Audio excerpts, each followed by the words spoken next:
And அதை தாண்டி உங்களுக்கு வந்து பேசஸ் அப்படின்னு பார்க்கும்போது மிச்சல் ஸ்டார்க், நட்ராஜன் அண்ட் அதுக்கப்புறம் வந்து பார்த்தீங்க அப்படின்னா உங்களுக்கு முகேஷ் குமாரா இருக்க போறாரு அப்படின்னும் போது அந்த பேஸ் யூனிட்டுமே உங்களுக்கு நல்லா ஸ்ட்ராங்காக இருக்கு, ஸ்பின் யூனிட்டுமே ஸ்ட்ராங்காக இருக்கணும் போது பவுலிங் நல்ல பேலன்ஸ்டாக இருக்கு அப்படின்னு சொல்லுவேன். சென்னை சூப்பர் கிங்ஸ்க்கு அவங்க பேட்டிங்ல வந்து கொஞ்சம் லைட்டாக ஒரு கன்ஃபியூஷன் இருக்கு. டாப் ஆர்டர்ல மிடில் ஆர்டர்ஸ் பயங்கர வீக்கா இருக்கு அண்ட் பவுலர்ஸ் வந்து பார்த்தீங்க அப்படின்னா ஸ்பின்னர்ஸ்க்கு இன்னும் பெருசாக வந்து செட் ஆகல.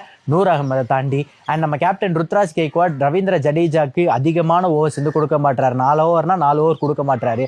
ஸோ இந்த மாதிரிலாம் வச்சு பார்க்கும்போது ஒரு நல்ல டெட்லியான டீமா வந்து டெல்லி கேபிட்டல்ஸ் வந்திருக்கு. இந்த ரெண்டு டீம்ல கம்பேரிட்டிவ்லி எந்த டீம் வந்து ரொம்ப ஸ்ட்ராங்கா இருக்கு, நல்லா பவர்ஃபுல்லா இருக்கு அப்படின்னு கேட்டா டெல்லி கேபிட்டல்ஸ் வந்து சொல்லிடலாம். எதனால அப்படின்னு பாத்தீங்கன்னா அவங்க பேட்டர்ஸா இருக்கட்டும், ஸ்பின்னர்ஸா இருக்கட்டும், பேசஸா இருக்கட்டும், எல்லாருமே வந்து பாத்தீங்கன்னா பயங்கர ஸ்ட்ராங்கா வந்திருக்காங்க. உங்களுக்கு Faf du Plessis and Jake Fraser மேக்கருக்கு வந்து ஓப்பன் பண்ண போறாங்க.